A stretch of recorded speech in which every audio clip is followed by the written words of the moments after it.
Hey guys, welcome back to today's video. Today is Wednesday, June 1st, 2022, and today we are going to be talking about the 2022 gubernatorial elections. The midterms are just months away, and we have some hotly contested swing races in the governorships that are going to prove to be very impactful, especially as we expect a decision from the United States Supreme Court to overturn the landmark case Roe v. Wade in just a few weeks. We are expecting the governorships to have a revitalized energy and emphasis in these midterm elections. So we're going to start out with our expectations for this November, starting today on June 1st.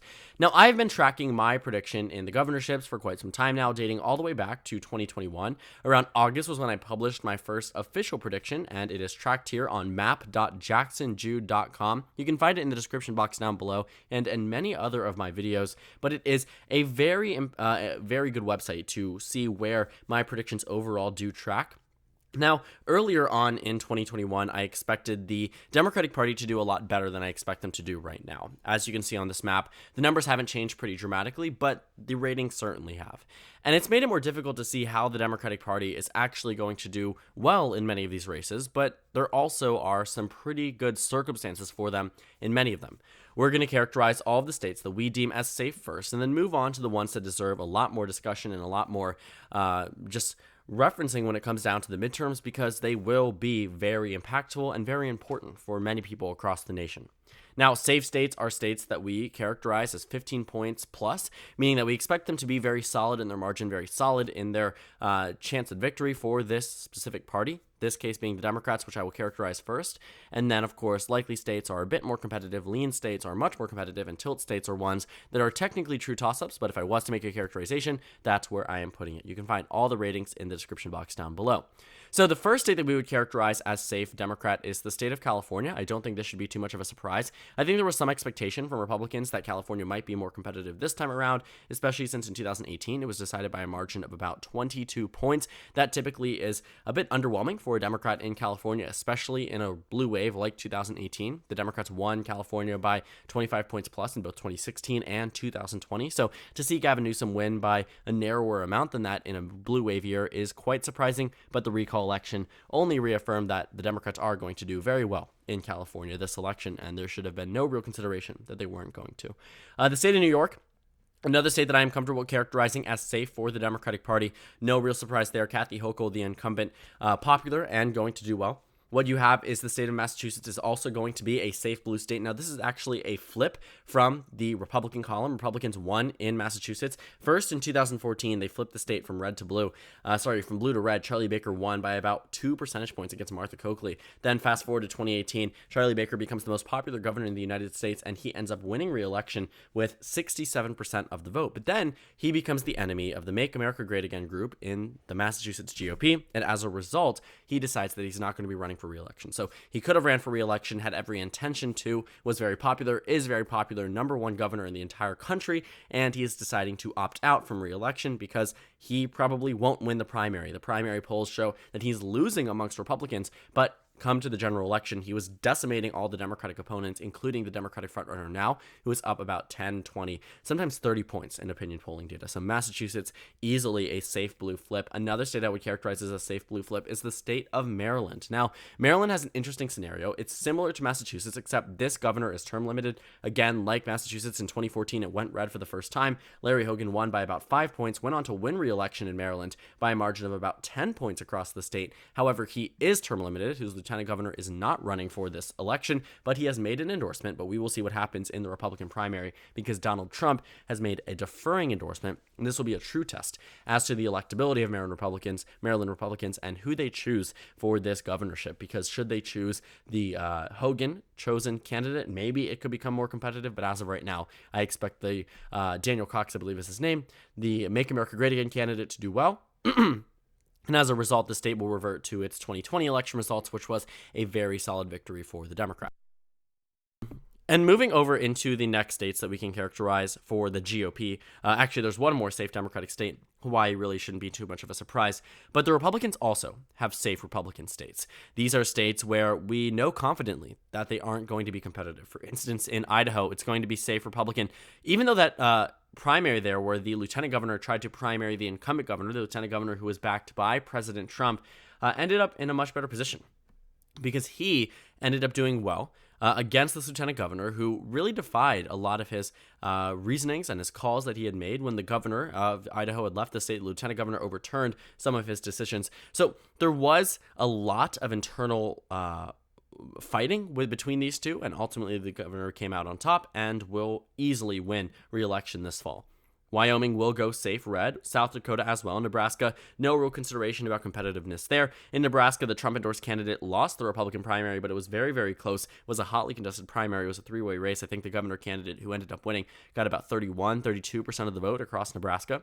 In the state of Oklahoma, another safe red state, there is a Democratic candidate there who was previously a Republican, the state superintendent. She is now the only Democratic official statewide. She was elected as a Republican, decided to switch political parties to oppose the governor there, Kevin Stitt. By no means is a traditional Democrat, does not represent, I would say, the majority of the Democratic Party's values. It makes sense. She switched political parties because probably she wanted to instead primary him, beat him from the left. Oklahoma has had some competitive races in the past. If you take a look at 2018, Oklahoma was decided by about 12 points. Keep in mind that this was one of the largest margins of victory for Trump in any state. Even in 2014, Mary Fallin won by about 15 points across the state. In 2018, it was decided by about 12 points. Trump routinely wins here by 30 plus points. So there's a significant portion of voters there that are backing Donald Trump, backing the GOP on every other level, that are willing to elect Democrats to the governorship. But I think this year is just too bad for the Democratic Party to become competitive in Oklahoma. Arkansas, a safe red state. Tennessee, Alabama, I think we all should agree on those points, going to be safe red states, but you actually might find it to be quite surprising, as I characterize these next two states as safe Republican states. And those are the states of Vermont and New Hampshire.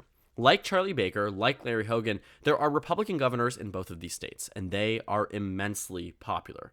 In Vermont, that was a state that went plus 30 for Biden, but plus 30 for the incumbent governor, Phil Scott, a Republican in 2020, on the same exact ballot. Chris Sununu received the most votes of any candidate in New Hampshire history when he won with 65% of the vote by a 40-point margin in the 2020 race in New Hampshire. It was a decimating margin, a very large one for Governor Sununu there, and he ends up doing very well this time around. He opted to not run for Senate. A lot of people expected him to run against Maggie Hassan. He would have defeated her in most cases, but he said, I'm not going to run for Senate. Instead, I'm going to run for re-election in the governorship. A lot of Republicans were upset with that decision, but ultimately he's going to keep this race very solidly red. It might have been competitive before. It absolutely isn't now. If we take a look at the numbers from the state of even Vermont or the state of, let's do Vermont first, what you find is Phil Scott is up by substantial margins, 31, 42. And this was back in 2020. So there aren't really that many viable candidates this time around. That's why there's no polling data. But just to give you an idea of the margin of victory that we are seeing here for Governor Phil Scott. And also in 2020, we had numbers from the state of New Hampshire. What you found was that the results here, Sununu plus 24, plus 25. We can take a look at the actual results. Let's head over to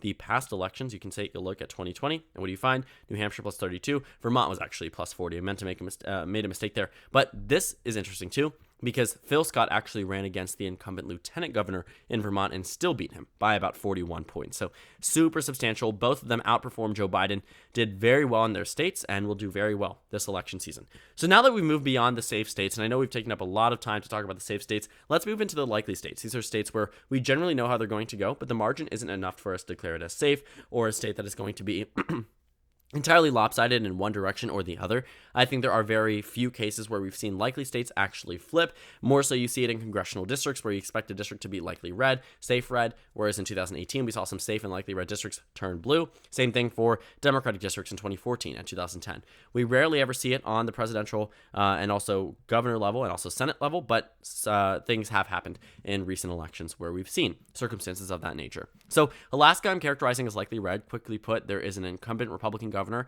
Mike Dunleavy, who is running against the former governor Bill Walker, an independent. The state of Alaska now has ranked choice voting, so there's a possibility that Republicans do end up facing up against an independent without vote splitting between Democrats and independents. But in most cases, I expect the Republicans to win in Alaska. It's also a red wave, and Alaska is still very much a red state. Texas, Greg Abbott, well, I think a lot of recent events in Uvalde and also just reaffirmed calls for gun control and gun access changes across the nation might have been revitalized and election. The March for Our Lives is now scheduled for June 11th. You have a lot more things being circulated about gun control across the nation. I do not think Texas is going to shift too heavily in terms of its stance in this governorship. Greg Abbott, I think, will be reelected this November. The state of Florida, Ron DeSantis is simply too popular for the Democrats to beat. If you take a look at a lot of the numbers, there might be some one-off polls, which I think we can actually take a look at, some one-off polls that show the governorship being closer than it actually is. But in most polls, what do you find? Ron DeSantis is up by 11, 8, 16, 21, 23, 19, 16, 24. Again, those two one-off polls from the political matrix that show the Democrats up by 1 and 13. Absolutely not believable whatsoever. And then the Phillips Academy poll that shows DeSantis only up by 1. Realistically, this is not what we see in the state of Florida, and I'm not going to buy those numbers whatsoever. A lot of contradicting data, and none of it seems to consider the Democrats as viable candidates in the Florida governor race. But again, crazier things have happened. South Carolina, I just simply think will be closer because of recent margins. If you take a look at 2018, it was decided by 8. You take a look at 2014, it was also decided by not necessarily the safest margin. It was less than 15 points. It's nothing that was super significant. I wouldn't say, Nikki Haley was poised to lose this race at any point in time, but I will say that South Carolina, especially in a year like 2014 and 2022, might not be as pro-Republican as we otherwise might think. But, of course, Henry McMaster could surprise us, could end up winning here by a pretty substantial margin. I just don't see it at this point. I think maybe a 12, 13-point margin is believable. I'm not seeing a 16, 17-point margin, especially when Donald Trump won the state of South Carolina in 2020 by about 11.7%. So you're talking about a significant overperformance. I don't know if I can buy that at this point in time. So 22 Republican seats, 11 Democratic seats, not 17. We still have some likely Republican states to go. Iowa and Ohio are some pretty strong states for the Republican Party. They voted for Donald Trump twice by similar margins, 9 in 2016 in Ohio, 9 in Iowa in 2016, 8 in Ohio in 2016, 8 again in 2020 in Ohio, and 8 in Iowa. You also see in 2018, the Republicans ended up winning in the state of Iowa and Ohio, while narrow margins still defying the expectations of a blue wave. The Democrats won the popular vote in Iowa in the House elections. They won the Senate race in Ohio. Yet that couldn't translate to a Democratic victory in the governorships, and with two incumbents, I can't imagine it would translate to a Democratic victory again this election either. So that brings the Republicans to 24 seats already. The Democrats still remain at 11. But the good news is for the GOP that the Democratic Party is that there are no more likely Republican states, but they're going to definitely have to make up a lot of this margin through some of their likely states. Oregon, I think, will just be closer. It typically is pretty close. You take a look at 2018, and it was decided by about 7 points. Keep in mind, again, a blue wave. You take a look at 2014, you see Oregon was decided by about 5 points. Again, a blue wave. You go back to 2010, you take a look at the state of Oregon. Let's go ahead and head over. Just take a look really quickly. 2010, Oregon was decided by 1.5%. You go back to 2006, and you find that it was decided by about 8 points. So typically speaking, Oregon is very competitive. I think that it will be competitive this election cycle. I think we will see the Democrats luck out. They will win re-election, but not by a safe margin or by a margin that they won the presidential election in Oregon by at all. Moving over to the next states that I would characterize, Colorado, New Mexico. I think looking at the numbers out of New Mexico, we've seen substantial victories for Lujan Grisham. You have the numbers. Let's go ahead and pull it up just so you can see it. And also in the state of Colorado, you have a very popular governor. Jared Polis is extremely popular across the state, doing very well in terms of the numbers. I'm not confident that he's going to lose at all. In fact, I am more confident that he's going to win potentially by a substantial margin. I think he will win re-election by a likely margin. And I think Michelle Lujan Grisham will also win by a similar margin in the state of New Mexico. Moving over to the next likely states, we will characterize the state of Minnesota. I will also argue is a likely blue state. Tim Walz is doing well. He's not slipping the way that many people expected him to. 2016 was not the best year for the Democratic Party. We all know this. The state of Minnesota was decided by a margin of 1.5% for Hillary Clinton. But you fast forward to 2020, and Biden wins it by 7. There's a lot of room to fall for the Democratic Party, I would say. Minnesota was decided by about 10 points back in 2018. I think it definitely could get closer, but as of right now, Tim Walz seems to be holding on strong. Not many numbers show him actually losing. In fact, none of them show him losing. These are all numbers from the A-rated pollster Saver USA, which pretty much are consistent month after month after month that show Tim Walz winning by a substantial margin. I'm confident Tim Walz will be reelected. The state of Illinois, I would characterize as a likely Democratic state as well. Again, this is a safe blue state, but I think it will narrow up just so slightly that it ends up in a position where the Democrats are going to end up winning it by less than 15. I know numbers here say that Pritzker is up by 28, 24, 31, 32. Might need some future reevaluation, but as of right now, I'm pretty confident in how I've characterized it. I also have seen elections where it has been closer, simply because of the fact that it is a red wave. Democrats still typically end up winning it. In 2014, though, it did go red, which is quite surprising against an incumbent, but very unpopular incumbents typically lose in Illinois. We will see what happens in 2022. Moving over to the East Coast back again. That's where we're going to characterize our remaining likely states. And then we have one addition that I want to talk about more in depth as we finish off. So Connecticut is going to be mildly competitive. The numbers also seem to suggest that as well. This is not a strictly poll-based reasoning, but I do think that it has given us an idea that, hey, it might be a little bit more competitive than we otherwise think. Also, again, elections in the past. 2018, Connecticut was decided by about 4 points. We have a return candidate here. You have 2014, where it was decided by about 2 points with an incumbent Democrat. Neighboring Rhode Island was decided by about 4 points. Gina Raimondo went on to 2018 to win by about 15 points, but I do think that without this incumbent, I think we are now in a position where Rhode Island could narrow down to another competitive state and end up in the likely Democratic column. So let's move over to the final state I'm going to characterize as likely Dem, and that is actually the state of Michigan. Now, some people might have some opinions against moving this state into the likely Democratic column, and I partially do see their concerns. But after the 5 GOP candidates there out of the 10 ended up disqualified due to invalid signatures and essentially fraud in this race, I am not confident the GOP will recover to a high extent in the state of Michigan. I always expected the GOP to lose in Michigan for a substantial period of time. I think there were maybe a few lapses in that, but generally speaking, I had Michigan in the Democratic column. I think it was, November and January 2022. As of right now, and in my most recent projection from April even, which is not updated on the website, I have Michigan as a lean blue state. I stand by the characterization that Democrats will win here, but I think honestly Gretchen Whitmer will do better. New polls came out from Target Insight last night that showed Gretchen Whitmer around 57-58% after the news had broke about the GOP, and I don't think the Republican Party is in a position where they will heavily recover in the state of Michigan. But again, crazier things have happened in American politics. We could have seen things change. We can see things change, and it could end up in a position where Michigan is back to being extremely competitive. But as it stands right now, Gretchen Whitmer should be very happy, especially after the numbers initially showed that she might end up losing because of her unpopularity. So moving over to the lean states. These are states that we characterize between 1% and 5% in terms of the expected margin of victory. And you might be surprised to see Kansas or Maine on these. Kansas was a pretty solid state for President Trump. Maine, not super solid, but a pretty solid state in general for President Biden.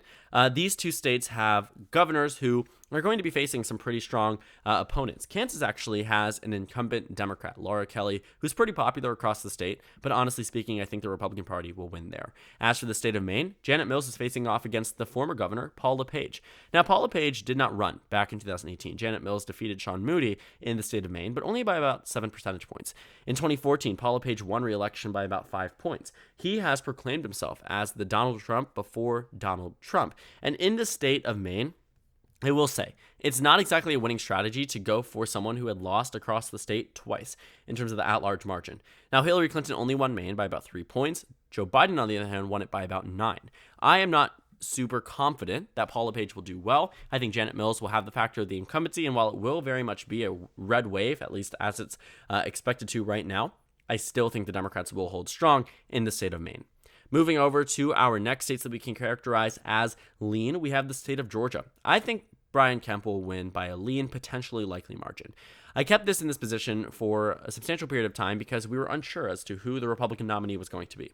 Should David Perdue had won the nomination, I would be much less likely to keep it in a lean column. I think I still would have previously, at least partially, but I do think that most of the time, we would be seeing David Perdue in a much more competitive position than Brian Kemp. Brian Kemp landslided that Republican primary. He clearly is popular, especially amongst Republicans. I think he will win his re-election bid against Stacey Abrams, and we will see what moves on from there for Stacey Abrams in terms of her political future. But as of right now, I think she is going to lose the governorship to Brian Kemp. So that brings us all the way up to 26. Republicans have officially won more states than the Democratic Party. In terms of overall population, I think the Democrats still come out ahead as of right now, but we shall see by the end of this video. So the Democratic Party also has a lean state that they can see characterized for them, the state of Pennsylvania. I'm moving over from tilt blue to lean blue. Now, I'm tempted to actually make it likely blue, but I want to wait for more data to come out against Doug Mastriano and also for Josh Shapiro. What we've seen from numbers so far is that Doug Mastriano is an exceptionally weak GOP candidate, and he won that GOP primary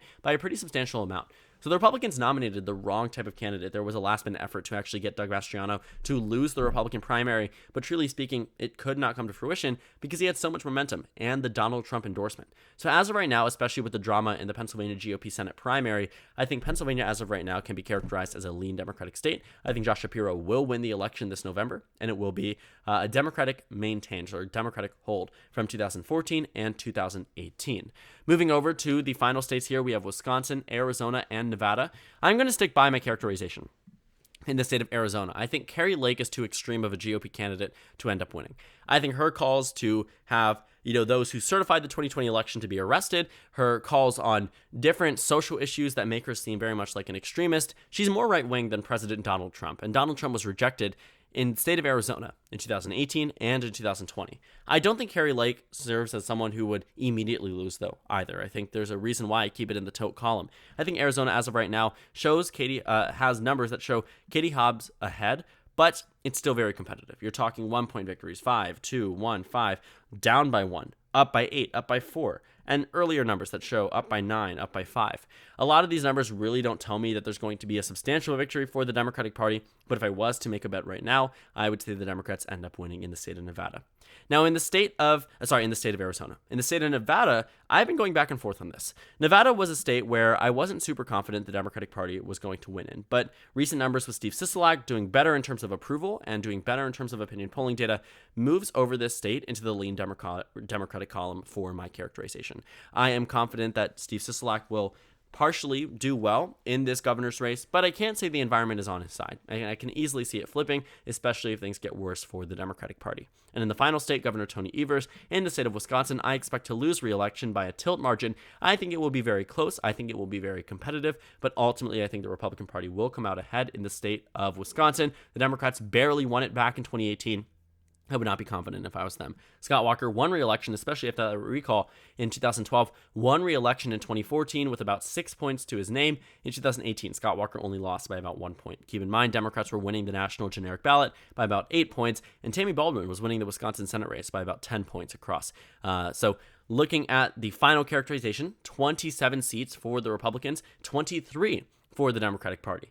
The Democrats seem to hold on to Pennsylvania. Michigan Democrats lose in Wisconsin. They lose in Georgia, which isn't super surprising, but definitely they were eyeing that one up immediately following 2018. But Democrats actually flip the state of Arizona, which is something that bumps them up right back to where they were with that loss in the state of Wisconsin. So at equal footing for the Democratic Party, 27-23. We will see what happens this November, but as of right now, June 1st, 2022, this is how I expect the governor races to end up being.